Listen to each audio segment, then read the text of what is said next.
Este es uno de esos videos que uno la piensa dos veces antes de grabar. Y no porque no quiera uno decir la verdad, sino porque de hecho la verdad duele. Recientemente en Colombia se despenalizó el aborto hasta la semana 24. Creo que todos ya lo saben. Sin embargo, en redes sociales he encontrado una cantidad de contraargumentos o contraenunciados que me resultan supremamente burdos, utilitaristas al 100, contraintuitivos, contradictorios, etcétera, etcétera, etcétera. Quisiera ofrecerle a mis seguidores una perspectiva sobre aquellos comentarios o posiciones que me parecen erróneas respecto al aborto, su despenalización o legalización donde quiera que esté. No quiero ser parte de los que se callan.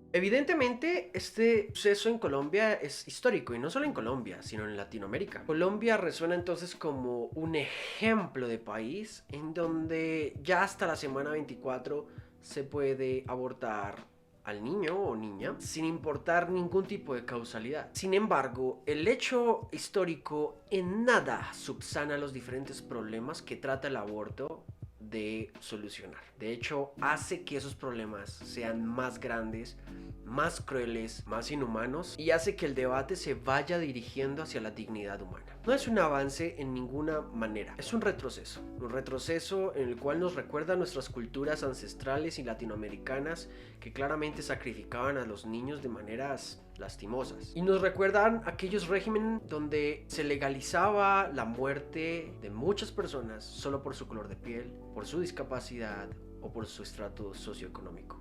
Entonces sí, es histórico, pero no creo que positivamente histórico.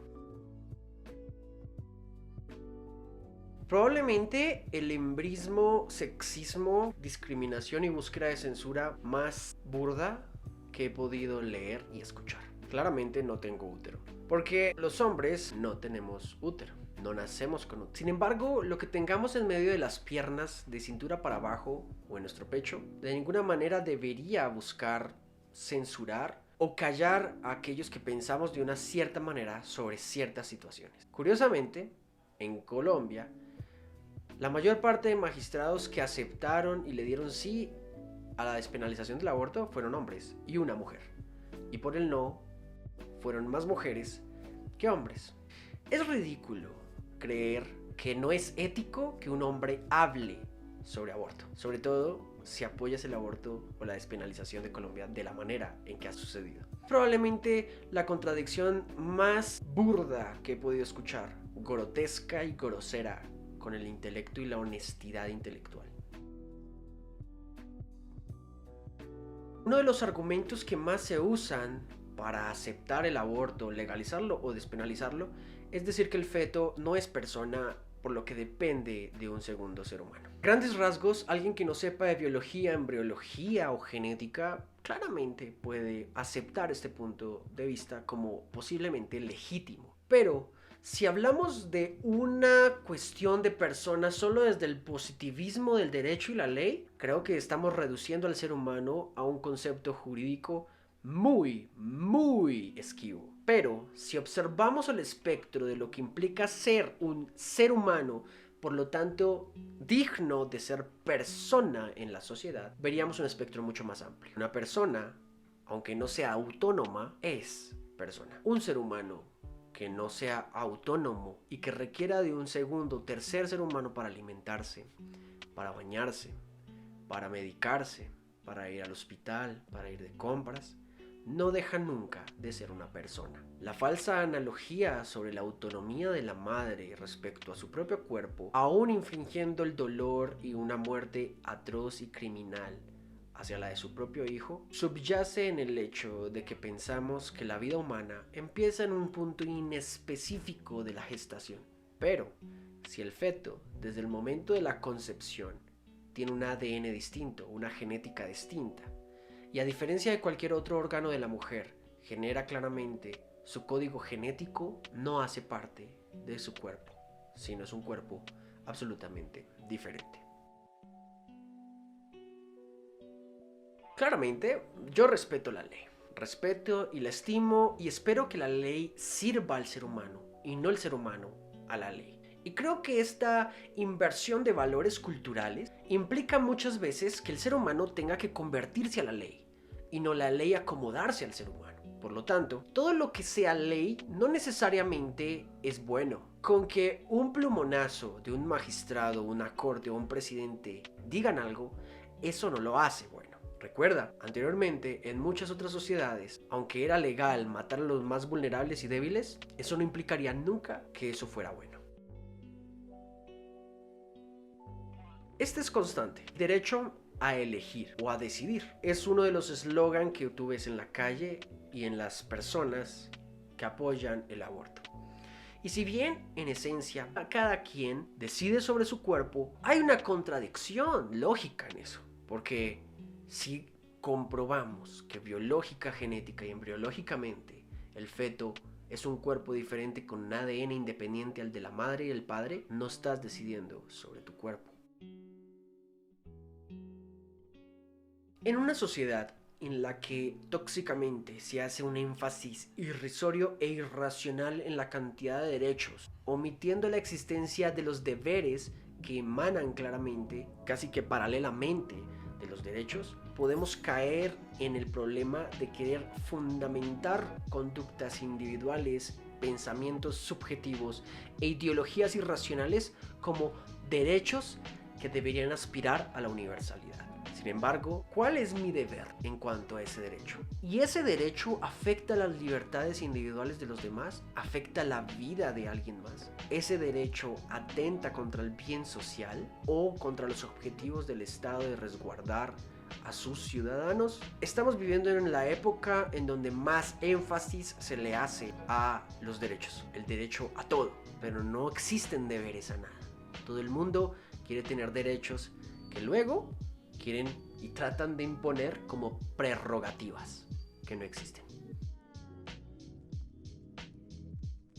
Claramente, en las derechas, en los movimientos que son conservadores o se dicen ser conservadores, ha fallado la coherencia. Sí, y claramente lo podemos aceptar. Pero eso no implica suponer que toda la gente que está del lado pro vida no ayuda en nada. Presuponer que estar del lado de la vida implica solo herirnos religiosamente porque existe el aborto o la despenalización y el derecho al aborto y olvidar de alguna manera los otros hechos atroces a nuestro alrededor. Presuponer eso implica que en tu posición tienes que probar generalmente que todos los que defendemos la vida no solo defendemos una forma de vida. Y eso es una presuposición que se cae de su propio peso. Es inaguantable. Es una generalización apresurada. Mucha gente que defiende el derecho a la vida, no solo la defiende respecto al feto por nacer, al niño por nacer, la defiende del abuelito que quiere vivir, de la persona con discapacidad que quiere vivir, de la persona que quiere atentar contra su propia vida por medio del suicidio, y abogamos por esa vida. O sea, nosotros aquí abogamos por una vida digna, libre y con respeto. Por lo tanto, una solución que se puede dar al respecto tiene que ver necesariamente con muchas reformas. Entre esas, la reforma al Código Penal, un análisis directo al Código Penal, qué está pasando con la gente que está abusando, en los casos que se abusan, por qué hay tanta ilegitimidad, por qué hay fallos en los procesos, por qué hay lentitud en el sistema para decretar un fallo en contra de una persona abusadora. Reformar los sistemas penitenciarios es urgente que suceda. Reformar los sistemas de adopción en Colombia y creo que en cualquier país del mundo. Facilitar el acceso de padres que pueden brindar factores protectores a sus hijos a través de un ecosistema psicosocial adecuado. Una reforma a las EPS y IPS que no proveen los mecanismos de anticoncepción en el momento que debe ser, cómo debe ser y con el criterio médico que debe ser. Por último, rodear sistemáticamente y culturalmente a la madre desprotegida, a la madre adolescente que ha quedado embarazada y proveerle un suelo necesario para que pueda avanzar. Que nunca vea que la maternidad es un obstáculo para lograr sus objetivos. En primer lugar, el aborto no es una interrupción, no puedes reanudarlo luego. De hecho, simplemente lo terminas y ya. Uno sale vivo y el otro sale muerto. En los casos que uno sale vivo. Pero el querer o no ser madres debería ser una decisión previa al acto sexual debería ser una forma planificada de hacerlo. Aunque no estoy de acuerdo, si deseas no tener hijos pero tener relaciones sexuales, opta por operarte. Mirar cómo puedes hacer para vivir tu vida sexual sin que tengas problemas. Si no quieres hacer eso o no puedes hacerlo, sea por vía legal, médica o personal, busca un método de anticoncepción que impida que quedes embarazada. Claramente los métodos de anticoncepción muchas veces son algo costosos, pero hace parte de las opciones que existen claramente. El aborto nunca será una forma de no querer ser madre. Claramente no estamos preocupados porque las chicas vayan a abortar inmediatamente en docenas, pero eso en ningún punto le quita el peso a lo que implicaría que mínimo una sola niña, madre, fuese a abortar en algún momento de su gestación. Este es uno de los aspectos que claramente más ruido me hacen. Sin embargo, por más ruido que me hagan, el aborto no es una solución. De hecho, empeora la situación. Si bien esta madre viene agobiada, violentada y su dignidad ha sido pisoteada, en primer lugar, el agresor debe pagar con todos los pesos de la ley posible. Debe ser perseguido, multado, encarcelado y privado de su libertad, con la máxima pena que pueda existir en un país. No podría haber en el sistema misericordia para ellos. Un violador que viola a una chica violará después a otra persona, a otra chica o un niño. Sin embargo, interrumpir un embarazo de la manera tan bestial como se puede hacer puede causar fuertes problemas psicológicos a mediano y peor aún a largo plazo. Si bien los problemas biológicos pueden existir, corporales pueden existir, pero también pueden ser evitables en un buen proceso, entre comillas, de aborto, las secuelas psicológicas siguen siendo las mismas y se pueden empeorar según sea la persona. Se pueden empeorar según sea el contexto y se pueden empeorar según sea la edad. Es mejor terminar siendo madre y entregar a tu hijo a la adopción y terminar este proceso neuropsicológico y neurobiológico completamente y de forma adecuada que interrumpir el ciclo biológico y psicológico, porque luego tu mente y tu conciencia y todos los procesos cognitivos que tienes te van a dar una muy mala pasada. No, de ninguna manera. Creo que alguien que aborta no lo hace felizmente o va corriendo a los brazos del cirujano para que aborte. Creo que no es así. Pero todo eso se puede prevenir. Todas estas situaciones son altamente prevenibles. En los casos de aquellas madres que con sexo consentido con sus parejas quedaron embarazadas, claramente sí, lo decidieron desde antes de tener a su hijo o quedar embarazadas. Lo decidieron el día que no quisieron planificar, el día que le hicieron caso al bobo que les dijo que no iba a pasar nada malo, o que era luna llena, o que se podría parar y saltar en puntitas para que nada pasara. Obligar o no a ser a alguien madre debe ser necesario replantearlo desde si quieres o no ser madre.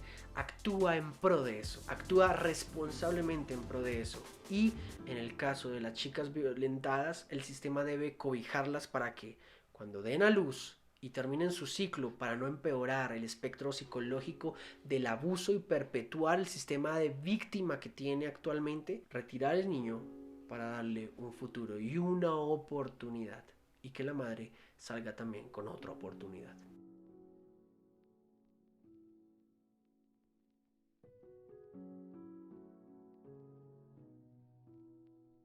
Ok, esto es típico de esos músicos, artistas adoctrinados, ideológicos, que no son capaces de aterrizar a la realidad nada y hablan eufemísticamente por allá sobre distopías y utopías que solo ellos creen que pueden pasar. Esto sucede exactamente cuando un músico te enseña filosofía. Esto es exactamente cuando un músico te enseña política. Por ejemplo, yo vengo de una familia en donde tengo tíos que mis abuelos en su momento adoptaron porque no eran claramente sus hijos. Tengo familia que adopta a niños. Mis papás quieren adoptar hijos en algún momento y yo estoy deseoso de adoptar a una chica o a un chico. Salir por la calle a adoptar niños o no, malvados lo hacen y lo hacen con fines diferentes y eso no los hace diferentes, a nada más. Los sigue haciendo malvados. Pero suponer que estás en un punto en donde no solamente no aplicas lo que vives, sino que juzgas a los demás que no lo hacen, que tú crees que no lo hacen, porque presupones que no lo hacen, en nada nos quita la capacidad de preocuparnos por los inocentes.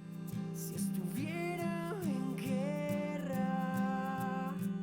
Así es que esperaría que si a alguien le funciona o le sirve esto, lo pueda usar en su diario vivir.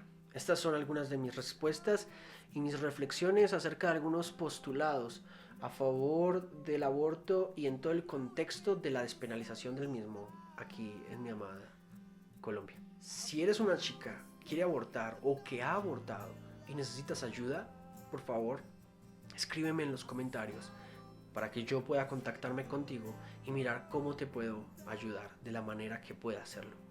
Si quieres ayuda, por favor, confía en nosotros, déjanos ayudarte.